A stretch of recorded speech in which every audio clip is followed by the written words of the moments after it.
even though it's turned on. So, Tov, Thenudah, Za'zua, Ritut, good vibrations. When Yahweh spoke the earth into existence, a series of sound waves or vibrations spread outwards at the speed of sound. People talk about the Big Bang. That was the Big Bang. The Big Bang was when he spoke the earth into existence, and sound waves or vibrations spread outwards at the speed of sound. A distance travelled by a sound wave travelling at approximately 343.2 metres a second, or 1,236 kilometres an hour, or 768 miles an hour. Basically, 1 kilometre every 3 seconds. And we and the world around us have been subject to a constant state of vibration ever since. Just like the pace and sound of the heartbeat in our mother's womb. These sounds can make us feel joy or sadness. They can make us feel secure or insecure, calm or agitated, peaceful or aggressive. One of the interesting things, and I think I've said it before, but when I was with Radio Rima, the guy that started Radio Rima, Dick Berry, was sat at the traffic lights. I think it was in Wellington, could have been Auckland, and he was just sat at the traffic lights, lost in his own thoughts, and suddenly this hammering came on the window, and this 6 foot, must have been about 6'6", 6'7", huge bikie with leather gear on and tattoos all over his face was hammering on the window, and he thought, I'm in trouble now, because on the side of the car he had the Radio Rima logo. And anyway, eventually he thought, well, and he wound the window down a little bit. And this guy said, I just want to thank you. He said, what for? He said, when I was in prison, he said, I used to like listen to the radio. When I put the other rubbish on, it made me feel all angry and want to hit somebody. He said, when I turned your station on, it made me feel all calm and peaceful. Isn't that incredible? Yeah. To me, that's black and white. Even he knew that one kind of music made him feel agitated and angry, and the other made him feel peaceful. He didn't know why. All he knew was that there were 2 stations, and he preferred that one because it made him feel better.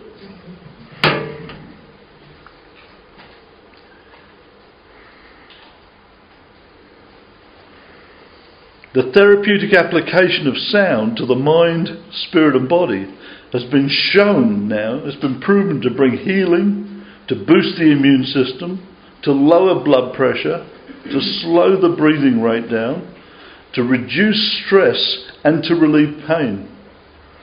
They actually did a case study of 40 cardiac surgery patients, and they reported that those exposed to music secreted only half the level of stress hormones as the control group.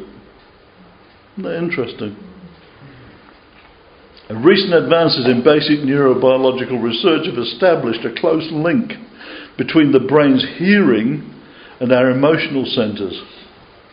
According to Dr. Mark Jude Trammell, a neuroscientist who is director of the Institute for Music and Brain Science at Harvard, the anatomical and functional connectivity of the brain's auditory systems and emotional systems underlie musical aesthetics, he said.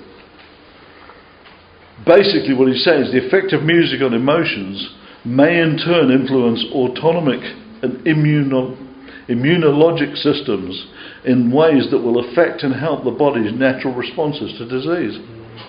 These aren't just theories anymore, these are facts. And it's what I've always said, particularly when I was involved in the music industry. Music is a drug. People say, oh, they take this drug and that drug and the other drug. Music is a drug. It's a defence mechanism. If it gets on your nerves, you turn the sound up. And that's a barrier.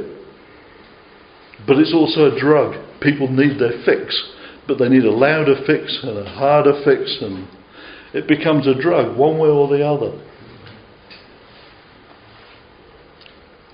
Praise and worship sets the stage for us to enter into Abba's presence and to receive and immerse ourselves in his shalom rest. And that's a state of being that only He can lead us into.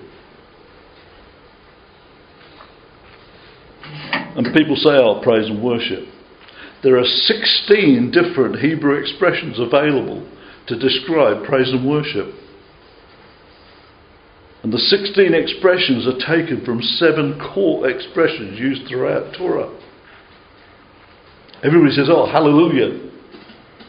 What they don't realise is they're actually speaking Hebrew. Hallel means exuberant praise and celebration. Hallel, uyah, literally means to praise Yahweh. Todah is the use of the hands as an expression of worship and surrender. You ever notice that when people are captured in war, the first thing they get them to do is to surrender by putting their hands up? Elaborate ourselves to do the same thing. Every time you come in here, he wants you to surrender. But it's also an expression of worship. Barak is to kneel. Again, to surrender and acknowledge the sovereignty of Yahweh. Tehillah is to sing a spontaneous new song. Zamar is to touch strings and sing at the same time. So in other words, Mary have got it right. They love to play guitars and sing. Somebody playing on a harp and singing at the same time. That's Zamar. Shachar is to bow down in reverence and submission. Shabach is a shout of triumph, loud, exuberant worship and proclamation. So when they were marching around the walls, at the end of it all, they had Shabach.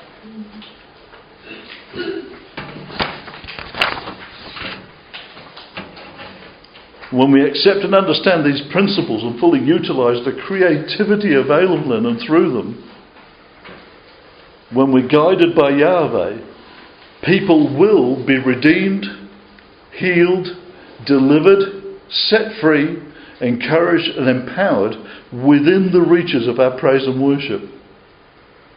Particularly as we express our unity and shalom through His presence in our meetings. Singing and praising and music is not all about entertaining. It's not the purpose of it. After those two in the garden, when they had children, one of the first things that He created was somebody who created music.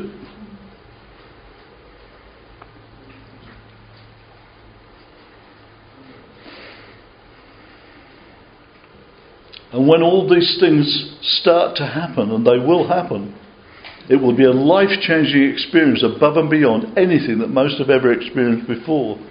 I was talking to a couple of people this morning, and we were saying about the times in the past where we've been in that intense praise and worship, and in places where His whole glories fill the room that you're in. And you miss it. You miss it. And I've seen the healings, and I've seen the deliverances. I'm not talking theory here. I'm talking about things that we have experienced and witnessed. It will happen again. But for it to happen, we have to create an atmosphere of praise and worship and prayer.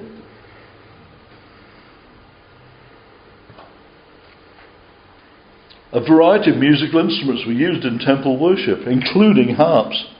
David loved to play the harp. Or the kinnor. There was a 3-string harp and there was a 10-string harp. I guess the nearest thing now is the ordinary guitar and a 12-string guitar. There were lutes or shabachah, which was an early guitar. Lyres or nebel. There were trumpets or hayasarah.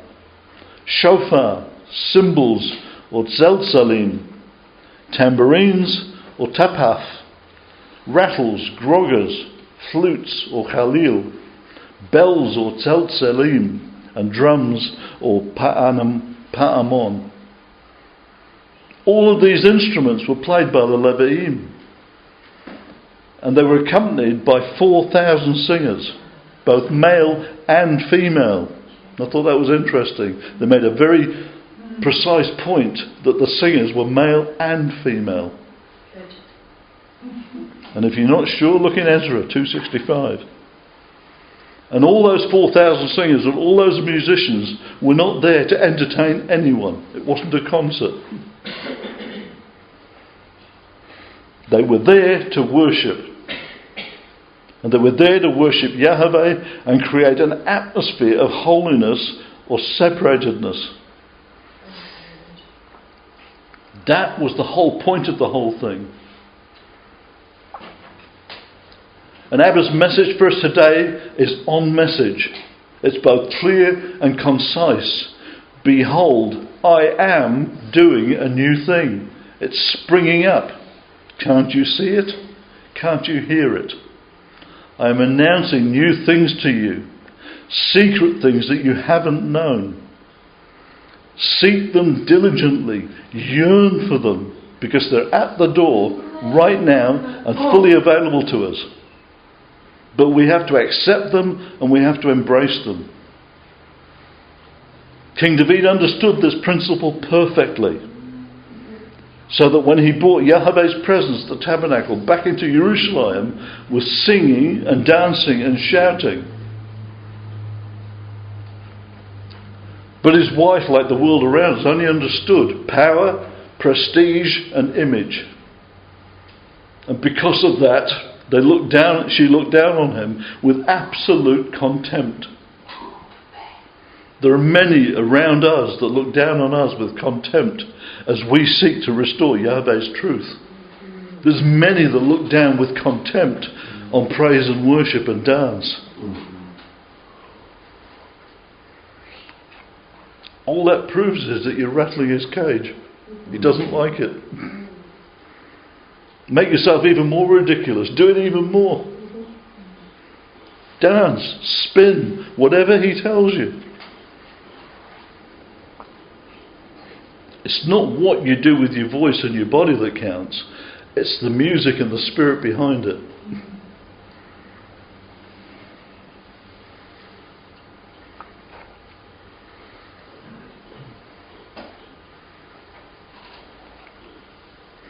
Because they look down on his kingdom and his presence and his body as we follow Hadarek, they will reap the same judgment that she did if they don't repent and accept the truth. They will inherit spiritual blindness and barrenness. Otherwise known as fruitlessness. Right now, Abba's in the process of preparing those who will create true worship. Worship that you've never heard before. Worship that I've never heard before. And we'll say, well, it's not what we're used to. Not sure about that. If he's behind it, accept it. Because there's a purpose for it. It's not there to entertain us. It's there to minister to us. It's there to minister healing. It's there to minister deliverance. It's there to minister redemption. It's there to bring unity.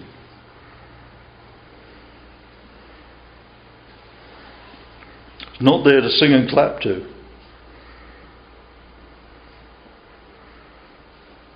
They will create true worship and healing music through a very different sound with a very different purpose. And the main purpose is designed to lead the body into his presence and also forward into battle against principalities and powers who won't just hear what's coming forth, but they will feel the power of it. As the music comes forth, as the sound comes forth, as the dancing comes forth, they will be stripped of their powers. They will be bound. They will be defeated. Whenever we went into battle, the singers went out first.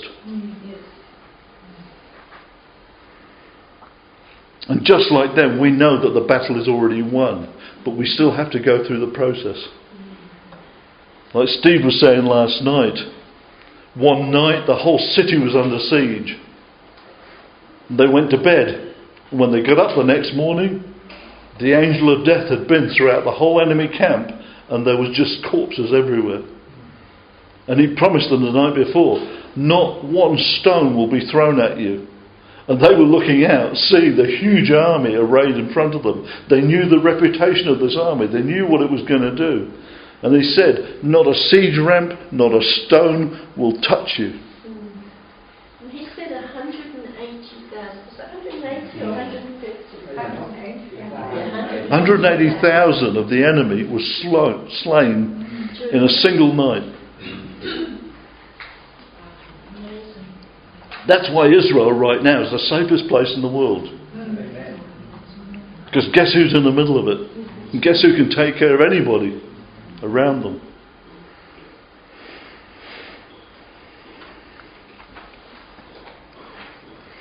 So, music has a purpose, not to entertain. Even though it does do that. Even though it either makes you feel agitated or peaceful. But the job of it is to lead people into his presence and into battle. And the most important thing is it will create a new spiritual atmosphere over our communities and cities. When we first set up Radio Rima, we went down there to open up the new station in Wellington, and they built a new aerial on the hill, on the big hills above Wellington. And I'd always hated going to Wellington. In fact, we couldn't get through it fast enough to get down to Christchurch. And the whole atmosphere was just horrible. The day we went down there, before they turned it on, I climbed the mast and went right to the top of the mast overlooking Wellington. And I could see that there was a new atmosphere. There was a new feeling, a new presence over the city. He had put his symbol above that city, and Wellington has never been the same since. And when we do these things, it creates a whole new spiritual atmosphere over the place, over the city. Steve's testimony last night was that he went to places and he didn't go and talk to anybody, he didn't call a prayer meeting, he didn't have a concert. He just quietly went and prayed. And he prayed and he believed, and then over a period of time he saw the results of it. He saw the fruit of what he prayed about. And at that time, when he went to Russia the first time, if he told people then that the Russian Empire is going to collapse, they'd just laugh at him. He didn't take a single army with him. He didn't take a single Scud missile. He didn't take any of those things. He stood and he prayed and it collapsed. Just like the wall coming down. The wall came down. And the thing that got to me last night, he was saying, if we pray and we believe, we can go to bed at night, and when we wake up in the morning, everything's changed. So don't ever think that things can't change. You could go to bed at night and sleep, and while you're asleep, he's busy, and when you get up in the morning, the whole landscape's changed. All the things that looked impossible, all the things that looked like they would never move, he shifted the chess pieces overnight.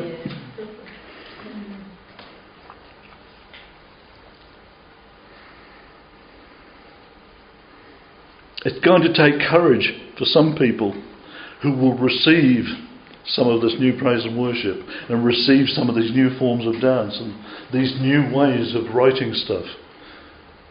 They'll need courage because people will resist it and people won't understand it and people will say, I don't like it. We like things the way they've always been.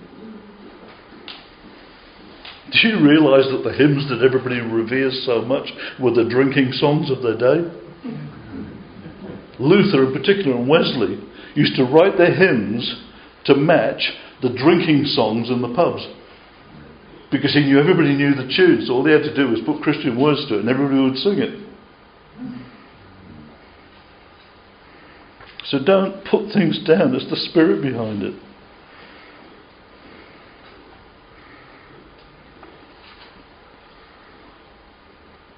So it will create a new spiritual atmosphere over our communities and cities, over our nation and the nations throughout the diaspora or the Jewish dispersion. And it's not about musical ability. It's not about mental ability, and it's certainly not about religious ability. It's all about availability. If you're available, he can do anything. Who will go for us? Who will be brave enough to stand up and say, start with me?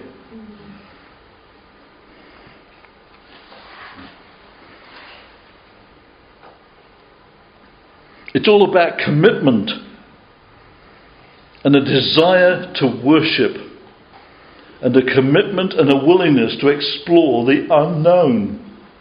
It's unknown to us, but it's not unknown to him.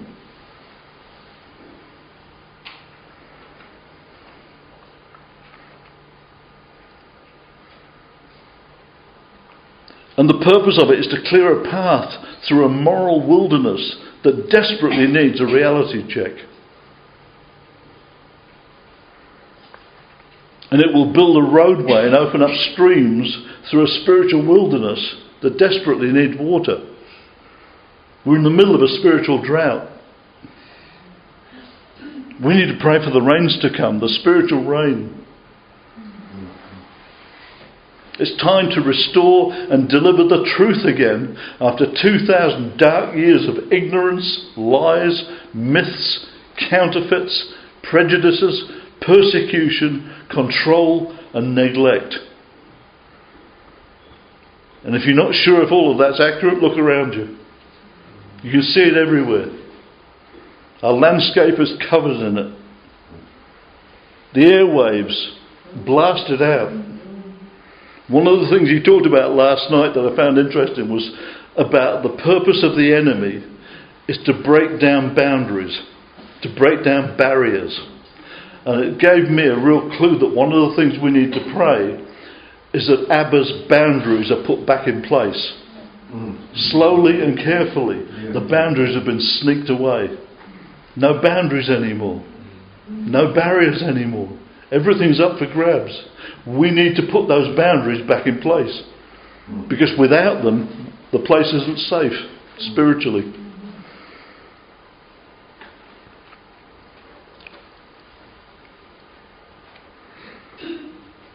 So in spite of the giants facing us, and they will face us, and they'll make themselves look even bigger, like who do you think you are?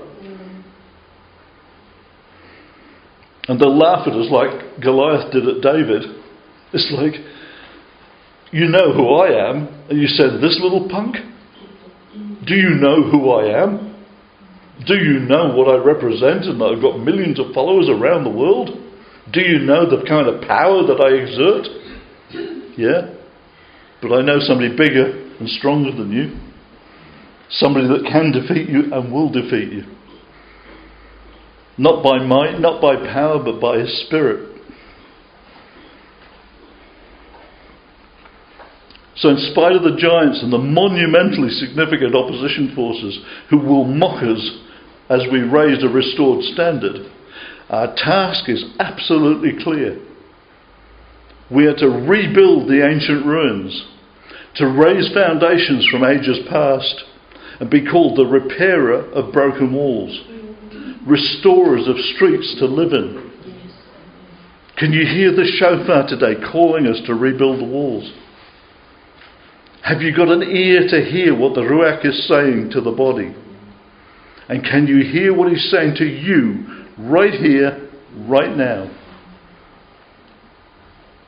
And if you can, are you ready to give him an answer to his question?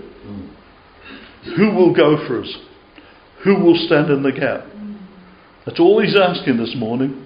He's not asking for an agenda. He's not asking for a plan.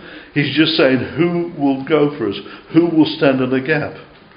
And he's waiting for somebody to say, me. I don't need to know all the details. I'm making the commitment. Me. I will stand in the gap. Not in my strength, but in your strength. So hazak, hazak, v'nit hazek. Be strong, Be strong and let us be strengthened.